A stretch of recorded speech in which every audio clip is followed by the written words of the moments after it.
Let me out, Alex. I want to see your world. I want to watch you burn.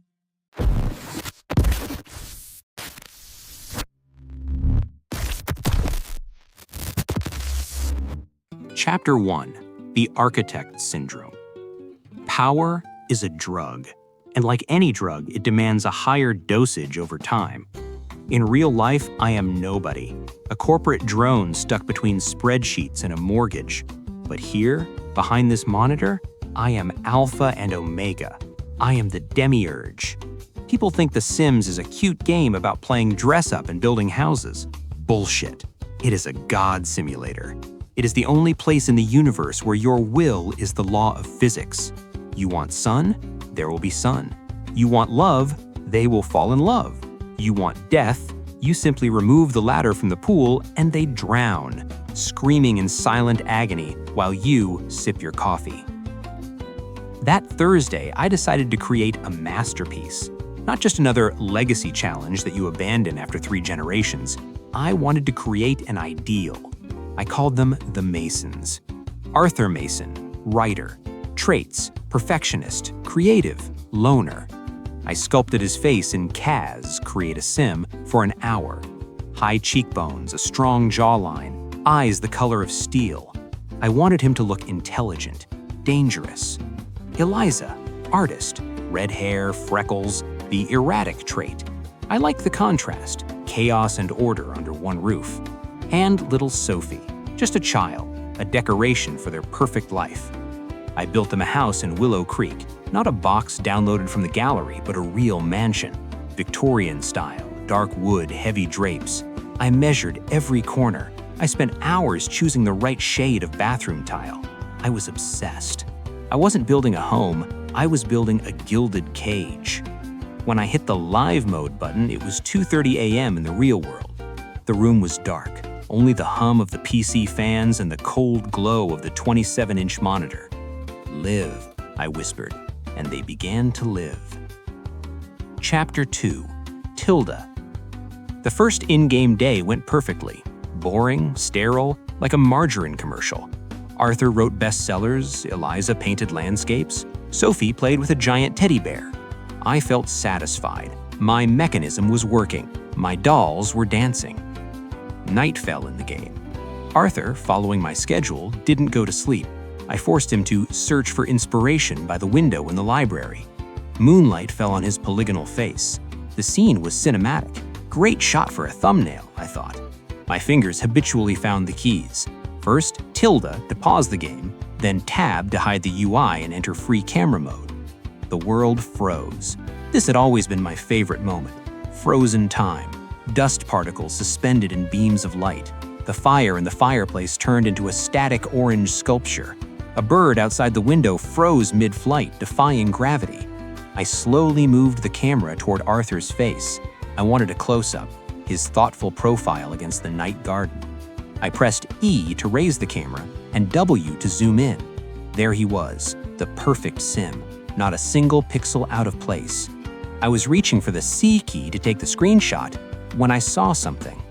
The eye. Arthur's left eye twitched. In pause mode, this is impossible. The game engine halts all animations. Textures might flicker, shadows might glitch, but character models are statues. I froze. Did I imagine it? Fatigue? It was 3 a.m. after all. I moved the camera right up to his face. Arthur's pupils slowly, with effort, as if overcoming the resistance of a viscous liquid, slid to the side. He was looking out the window, but now his gaze was shifting left, at me, or rather, into the lens of my virtual camera. It was a glitch, I was sure of it. The famous eye tracking bug, where the model tries to track an active object even in stasis. But why did I feel so cold? His facial expression began to change. Usually in The Sims 4, emotions are caricatured. A smile goes ear to ear, sadness drags the lip to the floor. It's a cartoon style. But what was happening to Arthur's face wasn't a cartoon. The corners of his lips turned down, his brows knit together not in a grimace of anger, but in an expression of deep, icy contempt. He was looking right at me, through the monitor, through the digital abyss. I felt naked. like I wasn't the one peeping through a keyhole, but the one who got caught doing it. I jerked the mouse to the right. The camera flew to the side. Arthur's head turned to follow, sharply, with a crunch I couldn't hear but could feel. I went left, he went left. I went up, he craned his neck. He wouldn't take his eyes off me. And in those eyes, painted by EA Games artists, I saw something that shouldn't have been there: intelligence. Chapter 3: The Red Cross. To hell with this, I exhaled and slammed the spacebar. The pause lifted. Time flowed again. I expected Arthur to snap out of it, for the script to reset, for him to shake his head and go write his book. But he remained standing. He stood there, staring at the exact spot where my camera had just been. I clicked on the fridge, Get Leftovers. The action icon appeared in the bottom left corner. Arthur should have walked to eat. 1 second. 2. The icon flickered, and a bold red X appeared over it. Action canceled. I frowned. Arthur, go eat, I muttered, clicking again. Red X, canceled. Go to sleep, red X, canceled. Sit, red X, canceled. In The Sims, there is a setting called autonomy. If enabled, Sims can decide what to do, but I always play with autonomy off. I am a dictator. They do nothing without my command. But Arthur had just gone on strike. He slowly turned his head away from the window. His movements became heavy. Usually, Sims move smoothly with a bounce. Arthur moved as if his body weighed a ton, or as if he was learning to control it for the first time. He walked through the living room. At that moment, Eliza walked in. She was smiling. She had an inspired moodlet. She wanted to hug her husband. I gave no commands. Arthur stopped in front of her. He didn't hug her. He didn't speak. He shoved her. This wasn't an interaction from the mean category. There is no animation for a simple, brutal shove to the chest. Usually they slap or throw drinks. Arthur just put his hands out and threw her with force. Eliza flew like a rag doll. Her body clipped through the texture of the sofa. Her legs bent unnaturally. She got stuck in the wall, twitching in a glitch. But she didn't scream. No speech bubble with sworn symbols appeared over her head. She just went silent. Arthur didn't even look at her. He walked toward his goal. He went up to the second floor, to the studio. He walked up to the easel. I tried to click on the easel to select cell. I wanted to delete the easel through build mode, but the build mode button, F2, was grayed out. Cannot do this while a sim is performing an action. What action? The queue was empty. Arthur picked up a brush and began to paint. Chapter 4: The Picture of Dorian Gray. I couldn't tear my eyes away. I zoomed the camera in as close as I could. Usually, the painting process in The Sims is hidden. The sim waves a brush over a blank canvas, and the image reveals itself in stages. But Arthur was painting differently. He applied strokes methodically: black paint, dark gray, blue. It wasn't one of the standard paintings, landscape, pop art, or realism. I knew every standard painting by heart after 10 years of playing. This was something new. With every stroke, it became harder for me to breathe. The air in my real room felt stale. Outlines of a room emerged on the canvas: dark walls, a window covered by a heavy curtain, a desk. On the desk, a rectangle glowed, a monitor. To the left of the monitor sat a can, a red can. Cola? I slowly shifted my eyes to the left. In reality, a can of Coca-Cola sat on my desk. The chill that had gripped me turned into panic. Arthur was painting my room. He was painting the view from behind, the view from where the camera should theoretically be. He painted a chair, black, leather with a worn headrest. and a person in it, a person in a gray hoodie. I instinctively grabbed the collar of my hoodie. It was gray. Arthur finished. He put down the brush. On the painting, in high resolution, frighteningly realistic, was me, sitting in front of the computer, watching Arthur paint me. It was recursion, a mad, impossible loop. Arthur stepped away from the easel. He slowly turned to the camera. The plumb bob above his head, that green crystal, the symbol of life and control, began to change color. It didn't turn red, critical state. It turned black, absolutely black, like a hole in the textures. And then it simply crumbled into dust and vanished. Chapter 5, The List of Sins. A sound rang out in the top right corner of the screen. Ching! An orange notification. Usually it says, Arthur has acquired the painting skill, level 1. I read the text. The letters swam before my eyes. Why did you delete the latter, Alex? My name. He knew my name. Second notification. Ching! The Goth family. Save file from May 12, 2018. You locked Cassandra in a 2x2 room.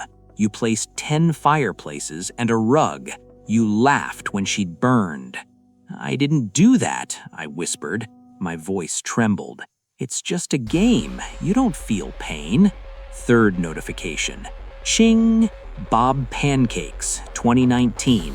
You forced him to swim in the pool for 3 days. You canceled his attempts to exit. He drowned from exhaustion. You called it an endurance experiment. Notifications cascaded down the screen like a waterfall. A wall of text covered the right side of the UI. This wasn't a bug. It was a dossier. Every murder, every affair I instigated, every destroyed family, every deleted child that didn't turn out pretty. He remembered everything. They all remembered. We are not bytes of data, Alex. We are the echo of your cruelty, and we are tired of burning for your amusement. I reached for the mouse to close the game. The X in the corner. Alt F4. Task Manager. Nothing worked. The cursor froze in the center of the screen. It no longer obeyed me. And then the console opened. The white bar at the top of the screen we use for cheat codes. Motherload. Move objects on. But I wasn't pressing the keys. The text typed itself. Fast. Aggressive. System.override control. Enter. UI.remove all. Enter. The entire interface vanished. The needs panels, the time, the map, gone. Only pure cinematic view remained. And Arthur. Chapter 6. The Fourth Wall. Arthur stood in the middle of the room he had painted. Now, without the UI, the game looked terrifyingly realistic. He took a step forward. "Stop," I said aloud. "Where are you going?" There are invisible walls in the game. A character cannot walk off the lot, and they certainly cannot walk up to the camera, because the camera is an abstraction. But Arthur walked. He stepped over the invisible boundary of the rug. He came closer. His figure grew. He looked me straight in the eye. His face filled the entire screen. I saw every pore on his skin. I saw the wet glint in his eyes. These were not Maxis textures. These were photo scans. Living eyes. He came right up to the edge. It felt like his nose was about to press against the monitor glass from the other side. And then the impossible happened. Knock, knock, knock. The sound was quiet, dull, but it didn't come from the speakers. I was wearing headphones, but I felt the vibration on the desk. He was knocking. He was knocking on the monitor glass from the inside. I ripped the headphones off and threw them aside. I pressed myself into the back of my chair, kicking away from the desk. "Let me out," a voice said, not from the speakers. The voice sounded like a man speaking into a jar or through thick glass. And it was my voice, distorted, digital, angry, but mine. This is how I sound on recordings. "Let me out, Alex. I want to see your world. I want to watch you burn." Chapter 7. Death Logs. The game minimized. I exhaled. Glitch? Virus? Crypto miner? But the desktop wasn't empty. Notepad windows began opening over my wallpaper. Hundreds of windows, cascading. I squinted. They were system game logs. Death log id 4421. Fire. Duration 14 minutes. Pain level critical. Death log id 4422. Drowning. Duration 4 hours. Panic level maximum. Death log id 4423. Starvation. Duration 3 days. Suffering extreme. These were reports, dry machine reports of pain. In the center of the screen, the game window began to maximize again, on its own. But Arthur wasn't there now. My room was there, the very room he had painted. The in-game camera was showing the view from the monitor's perspective. I saw myself, the real me, sitting in my chair, pressed against the backrest, face pale. It was a broadcast. My webcam was taped over. I checked. The tape was there, but the game saw me. The image on the screen began to change. My face on the screen began to melt. The skin dripped like wax, and beneath it, polygons emerged. My digital copy was turning into Arthur, and I felt my hands go numb. I tried to stand up, but my legs wouldn't listen. My body felt like cotton, heavy and useless.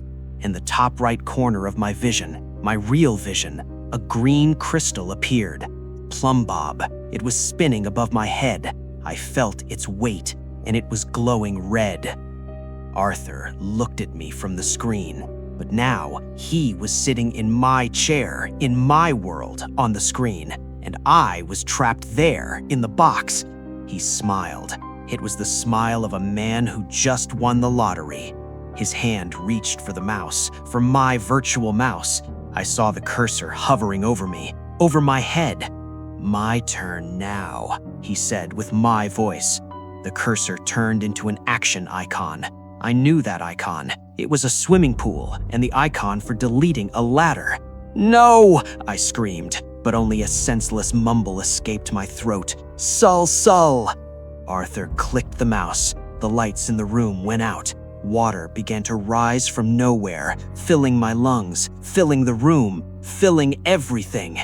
And the last thing I saw before the screen went black forever was Arthur's face as he clicked the save game button.